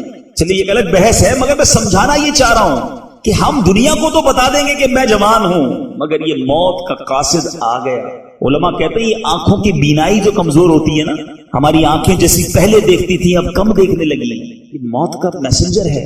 میں پہلے بڑا طاقتور تھا، اب کمزور ہو جاتا ہوں، تھک جاتا ہوں، یہ موت کی طرف قدم بڑھنا ہے۔ نہیں ماننا، نہیں ایکسپٹ کرنا وہ آپ کی مرضی ہے۔ نہیں میں بالکل ٹھیک ہوں، میں بالکل جوان ہوں، مجھے کچھ بھی نہیں ہوا، آپ کہتے رہیے، لیکن میسنجر آ گیا آپ کے پاس، الارم آ گیا۔ اچھا یہ تو اس کے لیے ہے جو نارمل لائف گزارتا ہے، ورنہ یہاں تو جوان چلا جاتا ہے دنیا سے، 15 14 15 16 سال 17 سال کے لوگ چلے جاتے ہیں، کیا نہیں جاتے؟ تو اے میرے میٹھے اسلامی بھائی، بالخصوص میں بزرگوں سے بات کروں گا، جوانوں سے بات کرتا ہوں، کچھ بزرگوں سے بھی مجھے بات کرنی ہے، لیکن اگر موت ایک ایسی چیز ہے، یاد رکھیے الموت قدح کل نفس شاربها، موت ایک ایسا جام ہے جو ہر کسی نے پینا۔ الموت باب کل نفس داخلها، موت ایک ایسا ڈور ہے everybody have to enter. چھپ جائے بندہ کہے نہیں یار میں آکسیجن باکس میں رہوں گا تاکہ کوئی بیکٹیریا نہ آ سکے، میں جناب 4 ڈاکٹر ساتھ رکھوں گا۔ قرآن کیا کہتا ہے سنو، اللہ کا کلام کہتا ہے اینما تکونوا یدرککم الموت ولو کنتم فی بروج مشیدہ، ترجمہ کنز ایمان، تم جہاں کہیں بھی ہو، تم جہاں کہیں ہو موت تمہیں آ لے گی، اگرچہ مضبوط قلعوں میں ہو۔ قید کر لو اپنے آپ کو، موت وہاں بھی پہنچے گی. اور آپ کو پتا ہے موت کا ایک ٹائم اور پلیس بوتھ آر کیلکولیٹڈ اور فکسڈ ہیں. جدھر میں نے اور آپ نے مرنا ہے نا ادھر انسان خود ہی پہنچتا ہے. آپ کے ساتھ بھی ہوتا ہوگا, ہمارے ساتھ بھی ہوا ہے کہ ہم کبھی کبھی کار ڈرائیو کر رہے ہوتے ہیں اور اچانک بالکل ایکسیڈنٹ سے بچتے ہیں. بالکل ایسا لگتا ہے کہ یار ایک سیکنڈ کا فرق ہوتا تو میں تو گیا تھا. روڈ کراس کرتے کرتے دھیان نہیں ہوتا, اچانک سے گاڑی گزرتی ہے, بندہ کہتا ہے یار یہ بچ گیا. یہ آپ کو موت نے بچایا because your time not came. تمہارا وقت نہیں آیا, لیکن جب وقت آئے گا نا کوئی بہانہ بنے گا, آپ ادھر پہنچیں گے جدھر آپ نے پہنچنا ہے. جہاں آپ کا وقت لکھا ہے وہیں جاؤ گے اور اسی وقت روح قبض ہوگی. ایک واقعے سے اس بات کو اور سمجھنا ہے کہ ایک بار سیدنا سلیمان علیہ نبینا علیہ الصلوۃ والسلام کے پاس ملک الموت آئے, اور ملک الموت ایک آپ کے قریب بیٹھے ہوئے شخص کو بہت غور سے دیکھ رہے تھے کنٹینیو. اور ملک الموت چلے گئے. حضرت سلیمان علیہ الصلوۃ والسلام سے اس بندے نے پوچھا کہ حضور یہ کون تھے؟ حضرت سلیمان نے کہا یہ ملک الموت تھے. اس نے کہا کہ مجھے تو یوں دیکھ رہے تھے جیسے مجھے ہی لینے آئے ہوں, بڑا غور سے مجھے دیکھ رہے تھے. حضرت سلیمان علیہ نبینا علیہ الصلوۃ والسلام نے کہا کہ اب تم بتاؤ کیا چاہتے ہو, واٹس یور ڈیزائر؟ اس نے کہا حضور ایسا کریں مجھے ان سے بچا لیں کہ یہ میری روح نہ قبض کر لیں. آپ ہوا کو حکم دیں بیکاز ہی ہیو حکومت آن ایئر آلسو. آپ ہوا کو حکم دیں کہ وہ مجھے ہند کے کسی دور دراز علاقے میں پہنچا دے, دور کہیں پہنچ جاؤں تاکہ ملک الموت سے دور ہو جاؤں. آپ نے دعا کی, ہوا نے اٹھایا اس کو ادھر پہنچا دیا. اب تھوڑے دنوں بعد ملک الموت دوبارہ آئے. حضرت سلیمان علیہ السلام نے پوچھا کہ تم میرے قریب بیٹھے ہوئے شخص کو مسلسل دیکھ رہے تھے, کنٹینیو لوکنگ فار اٹ. حضرت ملک الموت نے کہا کہ مجھے یہ حیرانگی ہو رہی تھی کہ مجھے یہ آرڈر ملا تھا کہ آفٹر فیو مومنٹ مجھے اس بندے کی روح انڈیا میں قبض کرنی ہے, یعنی سٹنگ ود یو. میں حیران تھا کہ آرڈر یہ ہے کہ آفٹر فیو مومنٹ اس کی روح مجھے ہند سے قبض کرنی ہے, اور یہ آپ کے ساتھ بیٹھا ہوا تھا. آپ سے دعا کروائی اس نے, آپ نے ادھر بھیجا, ادھر جا کے میں نے روح قبض کر. ایک ایک وقت ایوری مومنٹ از فکسڈ. کیوں فکر نہیں, پھر کیوں خیال نہیں؟ بلکہ اس میں ایک اور امپورٹنٹ بات سمجھنے والی, جب ایک مومنٹ فکس ہے, مثال دیتا ہوں, کسی کا یہ وقت فکس ہے کہ اس کی شام 5 بجے انتقال ہونا ہے. اگر وہ اس وقت سجدے میں ہے تو انتقال کس عالم میں ہوگا؟ سجدے میں ہوگا نا. درود پڑھ رہا ہے تو انتقال کس عالم میں ہوگا؟ درود پڑھتے پڑھتے ہوگا نا. شراب پی رہا ہے تو شراب پیتے پیتے مرے گا. فلمیں دیکھ رہا ہے, حرام چیزیں دیکھ رہا ہے, حرام بے حیا عورتوں سے, نامحرم عورتوں سے باتیں کر رہا ہے, ڈیٹس پر جا رہا ہے, کلبز میں بیٹھا ہوا ہے, پب میں بیٹھا ہوا ہے, سوچو نا کیسینو میں بیٹھا ہوا ہے, گیمبلنگ کر رہا ہے, جوا کھیل رہا ہے, ماں باپ کو ستا رہا ہے, حرام روزی کما رہا ہے. سوچیے وہ اسلامی بھائی کہ اگر اس دوران مجھے موت آ گئی تو ٹائم تو فکس ہے, ملک الموت آ گئے, then I not have power to say him کہ جناب ابھی روح قبض نہ کرے, میں تو گناہ کی جگہ بیٹھا ہوں, میں مر گیا تو کیا اللہ کو جواب دوں گا؟ You have no chance to deny. سوچئے کس حال میں مرنا ہے. یاد رکھیے گا روایتوں کا مضمون ہے جو جس حال میں مرتا ہے اسی حال میں اللہ کی بارگاہ میں اٹھایا جائے گا. خوش نصیب ہیں جو کلمہ پڑھتے پڑھتے جاتے ہیں. میں سو جاؤں یا مصطفیٰ کہتے کہتے, کھلے آنکھ صلی اللہ کہتے کہتے. جن کی آنکھ بد ایسے ہوتی ہے پھر کھلتی بھی ایسی ہے نا, لیکن جو معاذ اللہ گناہ کرتے وہ سوچئے. اب تھوڑا سا ریئلائز کیجئے my dear Islamic brothers, viewers of Madani channel, try to understand what I want to say. سمجھو میری بات. اگر کوئی بندہ اپنے ڈیلی شیڈول کو چیک کیجئے, from the morning till night, no نماز, films, dramas, music, lying, slandering, swearing, gambling, drinking, یہ سارے کام جو کر رہا ہے, گانے, فلمیں, ڈرامے, گالیاں, بے حیائی, بدکاری, شرابیں.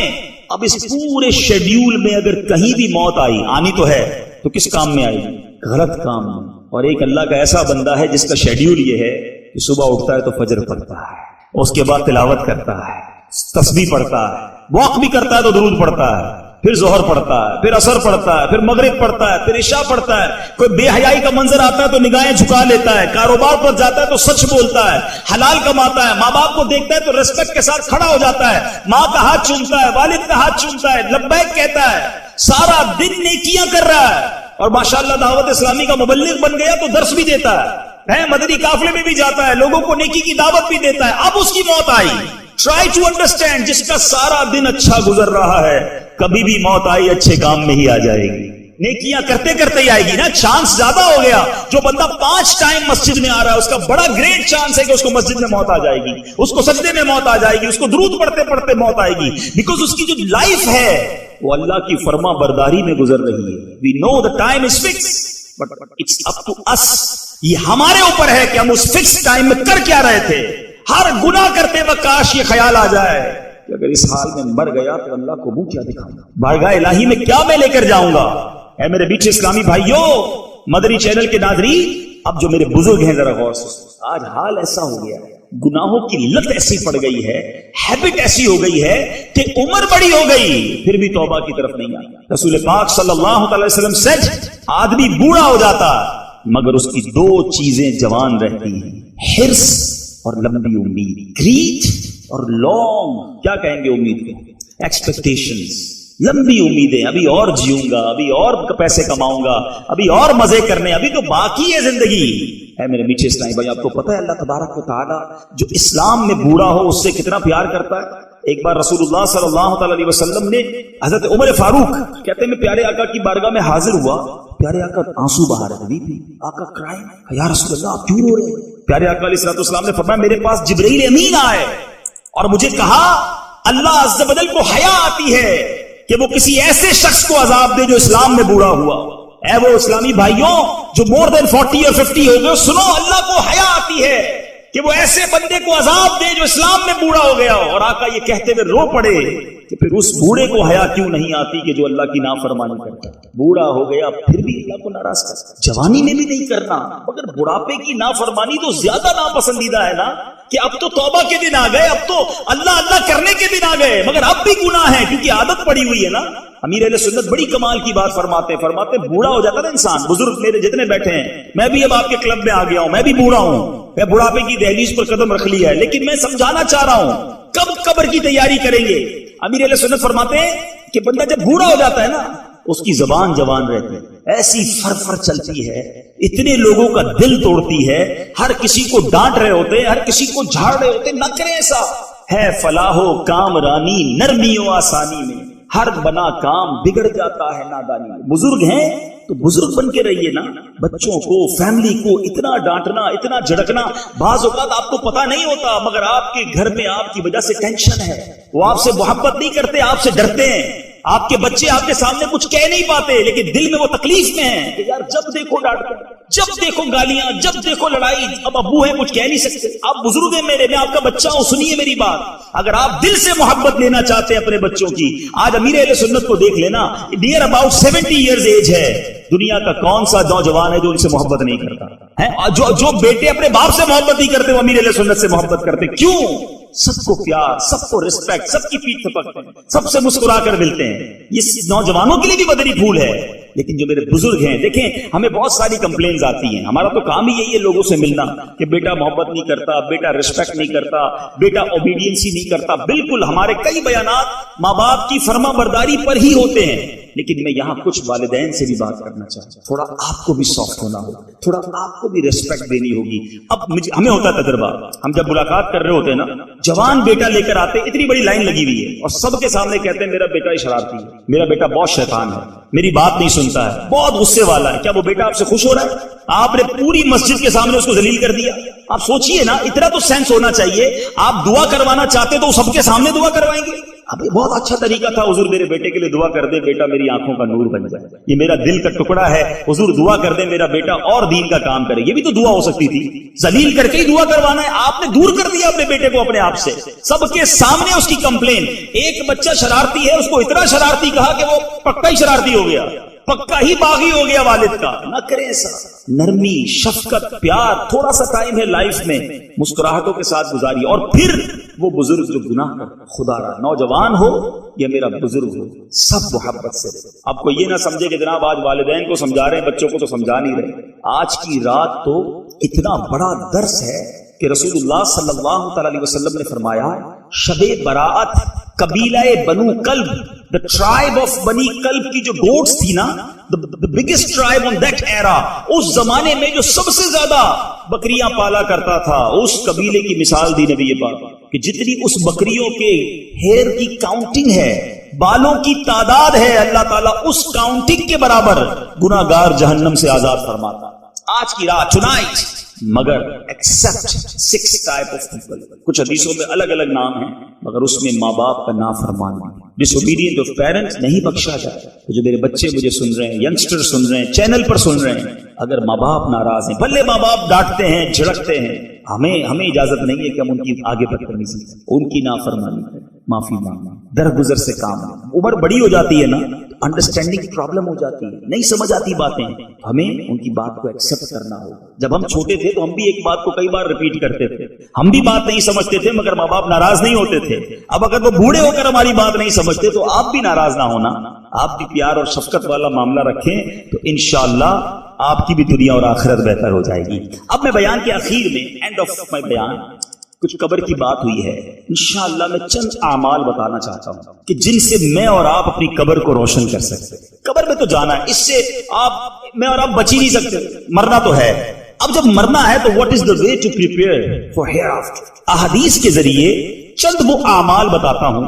آج بڑی رات ہے، مبارک رات ہے، نیت بھی کرنی ہے، اور انشاءاللہ جیسے ہی بیان ختم ہوگا ہم مختصر ذکر کر کے جب دعا کریں گے تو اللہ سے دعا بھی مانگنی ہے۔ اللہ ہیں بڑے کمزور، بڑے نکمے ہیں مالک، تو کریم ہے، ہماری مدد کر دے مالک، ہمیں وہ اعمال کرنے والا بنا دے جس سے ہماری قبر روشن ہو جائے۔ سنیے وہ کون کون سے اعمال ہیں۔ حضرت سیدنا کعب رضی اللہ عنہ سے مروی ہے، اس پاک کا مضمون ہے کہ جب نیک آدمی کو قبر میں رکھا جاتا ہے تو اس کے اعمال صالحہ، گڈ ڈیڈز لائک نماز، روزہ، حج، اس کے پاس جمع ہو جاتے ہیں۔ جب عذاب کے فرشتے، اینجل آف پنشمنٹ، اس کے پیروں کی طرف آتے ہیں تو نماز کہتی ہے اس سے دور ہو، تمہارا یہاں کوئی کام نہیں ہے۔ نماز پروٹیکٹ کرتی ہے، پھر یہ کیونکہ یہ ان پیروں پر کھڑا ہو کر، آن دیز فٹ، یہ کھڑا ہو کر اللہ کی عبادت کیا کرتا تھا۔ اے نمازیوں تمہیں مبارک ہو، تو تراویح پڑھتے ہوئے تھک جاتے ہو نا، منہ بناتے ہیں یار 20 رکعت نہیں پڑھی جاتی، اللہ نے پیر سلامت دیے ہیں، کھڑے ہو کے تراویح پڑھتے رہنا، نماز پڑھتے رہنا، یہ پیر انشاءاللہ تمہیں بچائیں گے قبر کے اندر۔ نماز آ کر کہے گی کہ انہی پیروں پر کھڑے ہو کر یہ اللہ کی عبادت کرتا تھا، تمہارا کوئی کام نہیں، فرشتوں کو دور کر دیتی ہے جو پنشمنٹ کے اینجلز ہوتے ہیں۔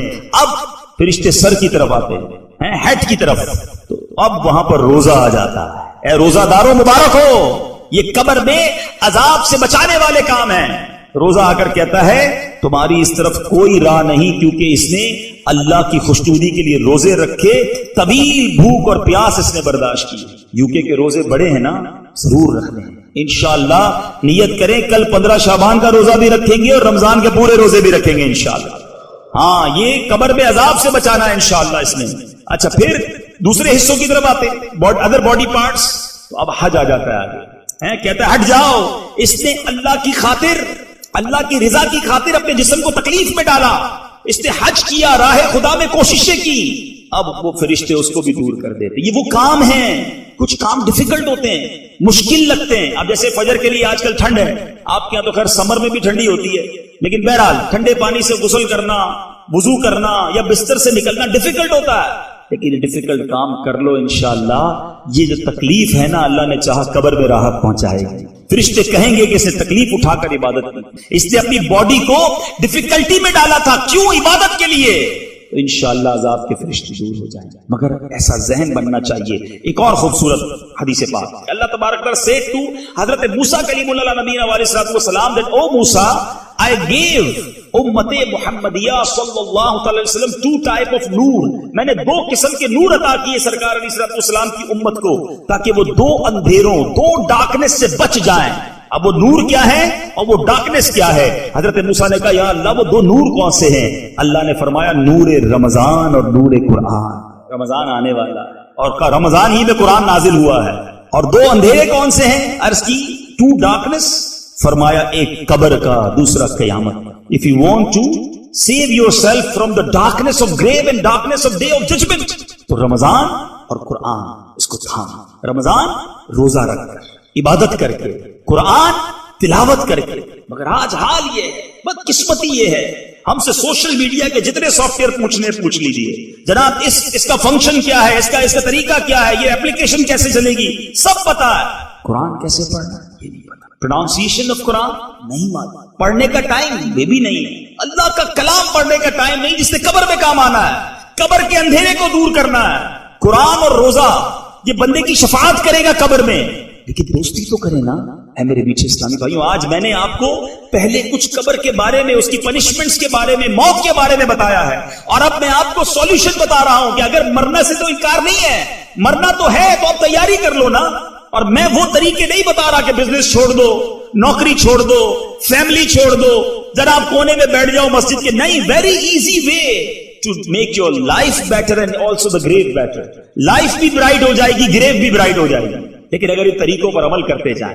آگے چلتے ہیں. سبحان اللہ. حضرت سیدنا عبداللہ بن غالب حدانی رحمت اللہ تعالی علیہ کو جب دفن کیا گیا تو ان کی قبر سے مشک کی مہک آنے لگی. فرام دا گریو، خوشبو، قبر سے خوشبو آنے لگی. ایک مرتبہ کسی نے خواب میں ان کو دیکھا. anybody saw in his dream and asked that why your grave like a musk؟ آپ کی قبر سے خوشبو کیوں آتی ہے؟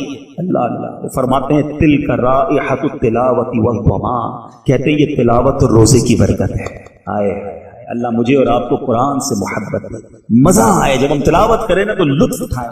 مسئلہ یہ ہے کہ ہم قرآن پڑھتے بھی نہیں، سمجھتے بھی نہیں، اور پھر روزہ رکھتے ہیں. تو روزے میں بھی یاد رکھیے، ایک تو ہے بھوک پیاس سے بچنا، بالکل بچنا ہے، کھانا نہیں کھانا، لیکن ساتھ ساتھ گناہوں سے بھی بچنا ہے. یہاں لوگ کہتے ہیں 17 18 20 گھنٹے کا روزہ ہے تو پھر تھوڑا ٹائم پاس بھی تو کرنا ہے نا، تو اس لیے ڈرامے دیکھتے ہیں. اللہ کے بندے روزے رکھ کر ڈرامے فلمیں دیکھنی، روزے رکھ کر تمہیں بے حیائی کے کام کرنے. روزہ آنکھوں کا بھی روزہ ہے، روزہ کانوں کا بھی روزہ ہے. روزہ صرف اسٹمک کا روزہ نہیں ہے، ہمیں اپنے اعضاء کو بھی گناہ سے بچانا ہے. تھوڑی ہمت کر لو، انشاءاللہ پھر قبر میں دیکھو یہ روزے کیسے کام آئے. دیکھو نا بزرگوں کی قبریں خوشبودار ہو گئی نا. آگے چلیے. سبحان اللہ. وہ خوش نصیب جو مسجد کو آباد کرتے ہیں نا، اللہ سلامت رکھے اس مسجد کو آباد کرنے والوں، چلانے والوں، اس کو مینٹین کرنے والوں، اس کو ڈیولپ بنانے والوں کو. سنو، حضرت سیدنا عمر رضی اللہ عنہ نے مرفوعاً روایت کی کہ جس نے اللہ پاک کی مساجد کو روشن کیا، اللہ تعالیٰ اس کی قبر کو روشن فرمائے. If you have brighten، مسجد کو روشن کرو، مسجد کو صاف کرو. اور جس نے اس میں خوشبوئیں رکھی، مسجد کو خوشبودار رکھنا ہے، تو اللہ پاک جنت میں اس کے لیے خوشبو مہیا کرے. اب یہ ایک اور چیز سمجھنے والی ہے. ہم کیا کرتے ہیں، مسجد میں آتے ہیں کئی لوگ معذرت کے ساتھ، یو کے میں ایک پرابلم ہے، آج اس پرابلم کو بھی چلے ڈسکس کر لیتے ہیں. ہم لوگوں کے گھر پہ جائیں، دعوت میں جائیں، بڑا پرفیوم لگا کر، بڑا تیار ہو کر آتے ہیں. اللہ کے گھر کی کوئی تیاری نہیں. کیا اس جگہ پر آنے کے لیے کوئی خوشبو نہیں لگانی، کوئی اپنے چہرے کو صاف نہیں کرنا، کوئی دانت صاف نہیں کرنے؟ کئی لوگوں کے منہ سے اتنی بو آ رہی ہوتی ہے کیونکہ ہم تو قریب سے ملتے ہیں نا، بالکل مشکل ہو جاتا ہے. ارے فرشتے، جب بندہ نماز پڑھتا ہے نا تو فرشتہ اس کے منہ کے ساتھ منہ لگا لیتا ہے کیونکہ وہ تلاوت کر رہا ہوتا ہے. لیکن جب بو ہوتی ہے تو فرشتہ چلا جاتا ہے، بیڈ اسمیل فرشتہ چلا جاتا ہے. ہم اپنے منہ کو کیوں صاف نہیں کرتے؟ یہاں میں نے ایک چیز اور دیکھی ہے کہ ہم کھانا کھاتے ہیں کیونکہ یہ ٹھنڈا موسم ہے، میں نے دیکھا یار لوگ ہاتھ کم دھوتے ہیں. کھانے کے بعد ہاتھ پر منہ دھونے کا رواج کم ہے، یا فوراً ٹیشو پیپر سے صاف کر لیتے ہیں. یقیناً ٹیشو پیپر سے آپ کے ہاتھ سے چکناٹ تو دور ہو گئی ہے، لیکن اگر آپ نے صابن کے ساتھ ہاتھ نہیں دھویا تو وہ اسمیل نہیں گئی ہے، وہ آپ کے منہ سے اسمیل نہیں گئی جو آپ نے کھانا کھایا ہے. فوراً کھانا کھایا، ٹیشو پیپر سے ہاتھ پہنچا، سیدھا مسجد میں آ گئے. آپ کے ہاتھ سے بھی اسمیل آ رہی ہے، آپ کے منہ سے بھی اسمیل آ رہی ہے، اور اگر پیاز والی یا کوئی ایسی چیز کھائی تو بیڈ اسمیل آ رہی ہے. خدا را اللہ کے گھر کا اکرام کیجیے، ادب کیجیے، مسجد کو خوشبودار رکھو. کیا فرمایا؟ اللہ جنت میں خوشبو عطا کرے گا. تو ماشاءاللہ مسجد میں آئیں تو اپنے بدن پر خوشبو لگا کر آئیں. بلکہ مسجد انتظامیہ کو چاہیے کہ مسجد کے اندر ایک اچھا فریگرنس کا، اچھا خوشبو کا انتظام رکھنا چاہیے. ایک اور بڑا نیکی کا کام، بلکہ اس کام کے تحت میں ایک اور بات بھی بتانا چاہوں گا. حضرت سیدنا ابوبکر صدیق رضی اللہ عنہ سے روایت ہے، نبی پاک علیہ الصلوۃ والسلام نے ارشاد فرمایا کہ حضرت موسیٰ علیہ نبینا علیہ الصلوۃ والسلام نے اللہ پاک سے عرض کی، مریض کی عیادت کرنے والے کو کیا اجر ملے گا؟ جب کوئی مریض ہو، عل ہو، اس کو وزٹ کرنا چاہیے، سنت ہے. سنو، اللہ پاک نے ارشاد فرمایا اس کے لیے 2 فرشتے مقرر کیے جائیں گے جو قیامت تک اس کی قبر میں روزانہ اس کی عیادت کریں گے. ڈیلی فرشتے آئیں گے گریو کے اندر عیادت کرنے کے لیے، کیونکہ وہ مریض کی عیادت کو گیا تھا. اتنی بڑی نیکی ہے. مگر آج مریض کی عیادت بھی واٹس ایپ پہ ہو رہی ہے. طبیعت کیسی ہے، how are you, how is feeling, ادھر سے جواب آ گیا اوکے، چلو بھائی اوکے ہو گیا. آپ نے سنت کا ثواب تو نہیں کمایا. میں آج ایک ایسی دردناک بات کی طرف توجہ دلانا چاہوں گا. میں بندے کا نام نہیں لوں گا، حالانکہ وہ ہمارے ساتھ ہی یہاں بیٹھے ہیں. ایک ایسا بندہ، ایک ایسا شخص جو آج ماشاءاللہ مسلمان بھی ہے، اللہ کی رحمت سے والد دین بھی بن گئے، لیکن مجھے ان کی جو سٹوری پتا چلی کہ وہ مسلمان کیوں ہوئے. وہ بیمار ہوئے تھے، اور جب وہ بیمار ہوئے، جب مسلمان نہیں تھے، تو ان کے مذہب کا کوئی بندہ ان سے مہینوں تک پوچھنے نہیں گیا. اور ہمارا ایک مسلمان بھائی کچھ ان کے قریب رہتا تھا، وہ ان کو ٹیک کیئر کرنے لگا. وہ دعوت اسلامی کے مبلغ. اس بندے کو یہ ریئلائز ہوا کہ یار میں ساری زندگی دوسرے مذہب کی طرف لوگوں کو بلاتا رہا، میں بیمار ہوا، مجھے پوچھنے کوئی نہیں آیا. اور مبلغ دعوت اسلامی نے جب اس کی تھوڑی سی ٹیک کیئر کی تو وہ کلمہ پڑھ کر مسلمان ہو گیا. نہ صرف مسلمان ہوا بلکہ اس نے درس نظامی کر لیا. اب میں آپ سے سوال کرتا ہوں، میں جب میں نے واقعہ سنا نا پازیٹو سائن تو بہت اچھا ہے، میں ساری دنیا میں دعوت اسلامی کی نیک نامی بیان کرتا رہوں، یار کمال دیکھو کیا مبلغ نے کام کیا. مگر میں سوچتا رہا، اور میں نے الحمدللہ دوپہر اسلامی بھائیوں سے بات بھی کی، یار اگر ہمارا کوئی مسلمان بھائی بیمار ہو اور ہم بھی پوچھنے نہ جائیں، وہ تکلیف میں ہو اسے کوئی پوچھنے ہی نہ جائے، مہینوں وہ اکیلا بیچارہ پڑا رہے بستر پر، اور خدا نہ خواستہ کوئی دوسرے مذہب والا پہنچ جائے اس کا ٹیک کیئر کرے، جو یہ ون وے ٹریفک تو نہیں ہے نا، ایسا نہ ہو ہمارا کوئی بھائی چلا جائے ہم سے. بھائی میرے میٹھے اسلامی بھائیوں، تکلیف میں جب کوئی نہ آئے تو بہت تکلیف ہوتی ہے. جب میٹھے بول کوئی آ کر بول دینا تو انسان کا غم ہلکا ہو جاتا ہے. اللہ مجھے اور آپ کو آزمائش سے بچائے. یہ امتحان جب ہم پر آئے گا نا، اللہ نہ کرے اور کوئی نہ آئے تو بہت تکلیف ہوتی ہے.